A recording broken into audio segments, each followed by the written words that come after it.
Bonjour Laura, tu es la deuxième personne que nous interviewons pour cette série de portraits sur les militants de Gennevilliers. Qu'est-ce que tu peux nous dire sur toi pour te présenter? Bonjour, moi je suis Laura Gréaume. Donc effectivement, je suis née à Gennevilliers et je suis originaire du quartier, les Agnettes. J'y vis encore. Et d'ailleurs, juste derrière moi, il y a l'école Jules Curie, où j'ai fait quasiment ma scolarité. Donc c'est un quartier que je connais très bien, où il y a énormément de... En tout cas, il y avait beaucoup de rassemblements quand j'étais plus jeune, entre les voisins, il y avait des fêtes de quartier. Donc cette âme-là du quartier est restée, à mon sens. Donc c'est un quartier en ce moment qui est en pleine rénovation. Je pense que c'est ce qui te fait lever le matin. Qu'est-ce que tu peux nous dire là-dessus, sur cet engagement? Parce que c'est un vrai engagement. Oui, effectivement, pour moi, c'est un engagement quotidien. C'est-à-dire que pour moi, mon métier, c'est ce que je dis souvent, il va vraiment au cœur des autres. Ton métier, c'est quoi exactement? Mon métier, c'est d'être travailleuse sociale, donc auprès d'enfants, auprès de leur famille aussi. Donc on les accompagne tous les jours. On leur donne des coups de pouce, on les aide dans leurs difficultés, on accompagne au mieux les enfants pour pas qu'ils soient placés, pour pas qu'il y ait des séparations. On accompagne beaucoup les femmes victimes de violences et vraiment cette relation d'aide à l'autre, elle est vraiment très enrichissante. Alors elle est parfois éprouvante en tant que professionnelle, en tant que femme, mais elle est pour moi, c'est ce qui fait que je me lève effectivement le matin, c'est d'aller vers les autres, c'est de partager mon quotidien avec eux voilà. Alors cet engagement dans la vie, Laura, c'est aussi un engagement que tu déclines au niveau politique. Tu es militante du Parti communiste, mais pas que. Tu es aussi une militante associative. Tu milites à France Kurdistan et notamment tu milites sur la question des femmes kurdes. Est-ce que tu peux nous parler de ça?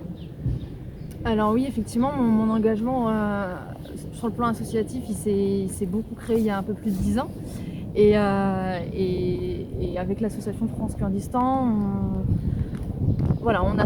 on tente en tout cas de faire avancer les choses pour que les femmes kurdes soient un peu plus représentées, que leurs droits ne soient pas niés. Cet engagement-là, il est parti aussi du fait que j'ai rencontré des amis kurdes, que j'ai apprécié leur culture, c'est comme ça que je les ai découvertes aussi. Et je me suis engagée pleinement à leur côté dans les différentes batailles qu'elles mènent, que ce soit auprès de prisonnières, auprès de femmes politiciennes. Et donc on tente encore aujourd'hui de faire des actions auprès d'elles, même si on ne peut pas forcément se rendre sur place. Donc c'est un engagement auprès des femmes kurdes, c'est un engagement à l'international très fort. C'est souvent pour les communistes un engagement fort de s'engager aussi à l'international. On dit prolétaires de tous les pays, unissez-vous. Qu'est-ce que toi, ça t'apporte cet engagement à l'international? Comment tu le vis aussi avec Gennevilliers, avec la ville de Gennevilliers? Je trouve que mon engagement il s'est renforcé aussi de par toutes les rencontres que j'ai pu faire et pour moi d'être une militante communiste, c'est aussi s'engager aussi pleinement avec les autres, construire effectivement des projets, ce qui nous réunit, alors que ce soit avec les femmes kurdes, mais parfois ça peut être des rencontres avec d'autres peuples. Il y a tellement de peuples en lutte et ce que je trouve intéressant aussi à Gennevilliers, c'est que il y a une solidarité internationale qui est grande et qui peut nous unir et il peut y avoir plein de ponts qui peuvent se construire avec les Palestiniens aussi. Il y a beaucoup d'actions en tout cas que je trouve intéressantes. Le fait d'aller vers les autres, c'est de ne pas être replié, le fait de ne pas abandonner et d'être dans une lutte permanente, puisque quelque part les femmes kurdes elles nous intéressent aussi parce qu'elles sont novatrices sur leur terre et qu'on a besoin d'elles, on a besoin de leur apport et ici c'est très important. Donc voilà.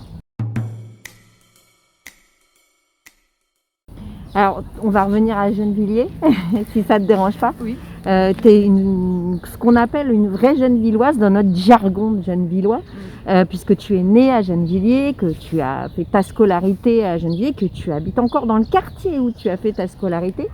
Comment tu vois Gennevilliers dans l'avenir? et la relation des Gennevillois entre eux dans l'avenir. Alors effectivement, oui, là j'habite encore dans le quartier depuis un peu plus de 33 ans. Et c'est un quartier qui a beaucoup bougé, il y a beaucoup de choses qui ont changé. Alors moi quand j'étais plus jeune, il y avait beaucoup de rassemblements entre les voisins, des fêtes, donc c'était vraiment très très chouette. On a partagé beaucoup de moments avec les familles.